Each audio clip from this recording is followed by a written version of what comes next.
Hari ini kita bakal ngobrolin salah satu kisah paling indah tapi paling nyesek di seluruh sejarah Westeros.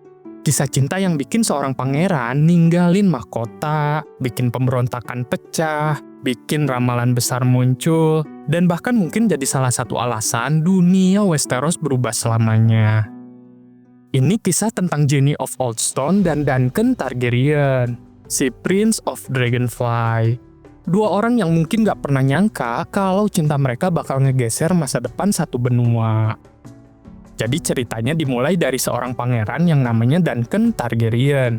Duncan ini anak pertama Raja Aegon kelima, alias si Egg yang dulu pernah keliling Westeros sama Sir Duncan the Tall di masa mudanya. Makanya anak pertamanya dikasih nama Duncan juga, biar menghormati kesatria yang paling dia sayangi. Duncan Targaryen karena lahir sebagai pewaris tahta, otomatis jadi Prince of Dragonstones. Semua orang udah ngelihat dia sebagai raja masa depan. Hidupnya udah penuh rencana, penuh politik, penuh perjodohan yang diatur sama orang tuanya. Termasuk perjodohan dengan putri Lord Lionel Baratheon. Pokoknya hidupnya udah dipetakan sampai hal terkecil. Tapi semuanya berubah ketika tahun 239 after conquest. Duncan lagi iseng atau mungkin cuma sekedar mau menikmati hidup dengan pergi keliling Riverlands. Dan di perjalanan itu, dia ketemu seorang yang menghapus semua rencana dan ambisi besar yang udah dibangun buat dia. Seorang gadis aneh yang tinggal di tempat yang sama anehnya, yaitu Jaime of Oldstones. Jaime ini bukan lady, bukan bangsawan, bukan siapa-siapa menurut standar Westeros. Dia tinggal di reruntuhan kastil kuno bernama Oldstones, tempat yang dulu jadi istana Housemood, raja-raja First Man yang udah punah. Jaime juga suka bilang kalau dia keturunan raja-raja First Man itu, tapi kita nggak tahu itu bener atau enggak. Orang-orang desa nganggep Jaime itu setengah gila. Dia suka jalan pakai bunga-bunga di rambut, suka ketawa sendiri, suka nyanyi, dan terakhir suka keluyuran di tempat angker. Ada yang bilang dia penyihir, ada yang bilang dia cuma gadis liar hutan, tapi anehnya rakyat kecil suka banget sama dia. Kayak ada vibes positif yang memancar dari dia. Dan ya, meskipun orang-orang bangsawan mandang dia sebagai orang aneh, ada sesuatu tentang Jaime yang bikin semua orang yang kenal dia ngerasa hangat. Dan mungkin hal itu juga yang bikin Duncan langsung jatuh cinta. Karena begitu ketemu Jaime, hidup Duncan berubah. Cinta yang datang tiba-tiba, tapi kuat banget. Bukan cinta ala bangsawan, bukan cinta karena politik. Ini benar-benar cinta yang bikin Duncan nekat ngambil keputusan paling besar dalam hidupnya. Dia nikah sama Jaime, nikah beneran, tanpa izin raja, tanpa persetujuan Septon, tanpa mikirin politik sama sekali. Dan tentu aja seluruh kerajaan mendadak kebakar drama. Lord Lionel Baratheon, ayah dari tunangan Duncan yang ditinggal, langsung ngamuk besar. Storm's End hampir meledak karena rasa malu. Raja Aegon kelima, ayah Duncan, sampai pusing 7 turunan karena pewaris tahtanya tiba-tiba nikah sama gadis yang orang-orang sebut setengah gila. Apalagi ini era ketika politik itu harus rapi. Pernikahan itu bukan tentang cinta, tapi tentang aliansi. Aegon kelima nyoba segala cara buat membatalkan pernikahan itu. Dibawalah Duncan ke Septon, dibawa ke Small Council, diminta mikir ulang, dipaksa nego lagi. Tapi Duncan keras kepala. Dia bilang dia nggak akan pernah ninggalin Jaime. Kalau kerajaan maksa dia pilih antara cinta dan mahkota, ya dia pilih cinta. Dan itulah yang dia lakukan. Duncan benar-benar melepaskan haknya sebagai pewaris tahta. Dia melepaskan Dragonstones, melepaskan masa depannya sebagai Raja Westeros. Dan itu semua demi hidup bersama Jaime. Setelah itu dia dikenal sebagai Prince of Dragonflies, sang pangeran yang ringan, bebas, terbang kemanapun angin cinta membawanya. Tapi keputusan itu nggak berhenti di situ. Storm's End meledak beneran, bukan cuma dalam arti perasaan. Lord Lionel Baratheon marah banget sampai dia memutuskan buat memerdekakan Storm's Land, ngumumin diri sebagai Storm King, dan ngelawan Iron Throne. Bahkan Lord Lionel menantang langsung raja dalam trial by combat. Di titik itu Dang, atau yang kita kenal sebagai Sir Duncan the Tall, maju sebagai championsnya Raja Aegon kelima. Dia ngalahin Lionel dan langsung meredam seluruh kekacauan itu. Pemberontakan kelar dalam satu duel, elegan dan brutal sekaligus. Dan untuk memperbaiki hubungan, Aegon akhirnya menikahkan anaknya yang lain, yaitu Princess Rhaelle Targaryen dengan putra Lord Lyanell Baratheon. Pernikahan itu nantinya menghasilkan garis keturunan yang melahirkan Stephen Baratheon, lalu Robert Baratheon. Jadi kalau kalian mikir gimana Robert bisa jadi raja, salah satu akar ceritanya ya gara-gara Duncan milih Jenny. Setelah drama politik itu mereda, Jenny akhirnya diterima juga di istana. Orang-orang memanggil dia Lady Jenny, walaupun gelar itu cuma sopan-sopanan aja. Dan seperti biasa, rakyat kecil langsung jatuh cinta sama dia. Penyanyi dari Westeros mulai bikin lagu-lagu romantis tentang Duncan dan Jenny.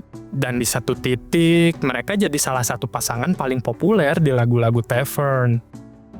Tapi Jenny bukan cuma bawa cinta, dia juga bawa temannya yang aneh. Dimulai dari seorang dwarf yang merupakan penyihir hutan, Jenny percaya wanita kecil ini adalah keturunan The Children of the Forest. Dan entah kenapa, keluarga Targaryen malah ngedengerin perempuan kecil ini. Dan disinilah momen ramalan besar muncul. Penyihir hutan itu bilang, pangeran yang dijanjikan, sang penyelamat dunia yang diramalkan para Targaryen, akan lahir dari garis keturunan Aerys dan Rhaella. Ramalan ini bikin Jaehaerys, adiknya Duncan yang sekarang jadi pewaris tahta, langsung mengubah seluruh rencana pernikahan anak-anaknya. Dia nikahin Aerys dan Rhaella, dua bersaudara itu. Dan itu keputusan yang nantinya bikin lahirnya Daenerys. Dan kalau kita hitung-hitung pola George R.R. Martin, ya pola ini juga kelak bikin lahirnya Jon Snow. Jadi secara gak langsung, ramalan itu dan keputusan Jenny membawa penyihir kecil itu ke istana bikin masa depan Westeros berubah total. Sementara itu Duncan hidup tenang bersama Jenny. Dia masih hadir di turnamen-turnamen, masih dihormati, dan masih jadi pangeran meskipun bukan pewaris. Di salah satu turnamen, dia bahkan ketemu squire muda bernama Barristan Selmy, yang lagi nyamar sebagai Mystery Knight. Duncan ngeladenin bocah itu dan ngasih dia julukan Barristan the Bold. Bayangin, momen yang seakan kecil itu jadi salah satu tonggak perjalanan seorang legenda Kingsguard masa depan. Tapi cerita romantis di Westeros itu jarang ditutup dengan bahagia. Semuanya berujung pada satu titik kelam bernama tragedi at Summerhall. Tahun 259 after conquest, Raja Aegon kelima mencoba sesuatu yang berbahaya. Dia pengen membangkitkan naga kembali. Ada api, ada ritual, ada elemen-elemen magis yang tidak pernah dijelaskan dengan jelas. Summerhall terbakar hebat. Banyak orang yang mati dalam tragedi itu, termasuk Aegon kelima, Sir Duncan the Tall, dan Prince Duncan sendiri. Apa yang sebenarnya terjadi, kita nggak pernah dapat jawaban pasti. Westeros cuma tahu bahwa eksperimen naga itu gagal total dan mengubah sejarah Targaryen selamanya. Dan gimana dengan Jenny? Nah, ini bagian paling misterius. Ada versi yang bilang dia mati di Summerhall bareng Duncan. Ada versi lain yang bilang bahwa dia selamat dan hidup dalam kesedihan selama bertahun-tahun. Lagu-lagu tentang Jenny bercerita tentang dia menari bersama hantu-hantunya di Aula Raja-Raja. Bisa jadi itu cuma kiasan. Bisa jadi itu beneran, apalagi mengingat dunia Westeros suka banget bercampur dengan hal goib. Yang jelas, setelah tragedi itu, Jenny dan Prince Duncan jadi legenda. Rakyat kecil masih nyanyiin lagu mereka ratusan tahun kemudian. Ghost of High Heart selalu minta lagu tentang Jenny karena dia mungkin tahu sesuatu yang lebih dalam dari yang kita pahami. Catelyn Stark waktu kecil bahkan pernah main pura-pura jadi Jenny saat camping di Old Stones. Peter Baelish pun ikut-ikutan jadi Duncan. Dan tiap kali lagu itu dinyanyikan, selalu ada rasa sedih, kayak kita sedang mendengar dunia meratapi seseorang yang pernah dicintai oleh Westeros.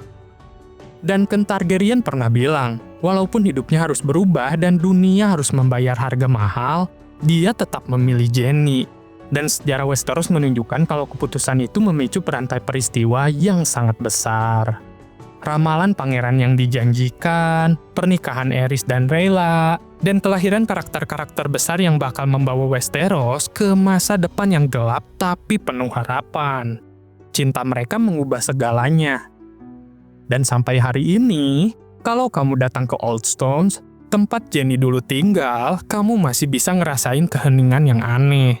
Seolah-olah dunia masih mengingat langkah kaki Jenny dengan bunga di rambutnya dan pangeran yang memilih cinta di atas mahkota. Dan begitu lagu Jenny of Old Stone dinyanyikan, entah oleh penyanyi tavern atau orang yang lagi patah hati, kamu langsung paham. Kisah cinta ini bukan cuma tentang dua orang, tapi tentang pilihan yang mengubah dunia. Itulah legenda Jenny dan Duncan. Kisah cinta paling lembut, paling liar, paling berbahaya, dan paling tragis dalam sejarah Targaryen.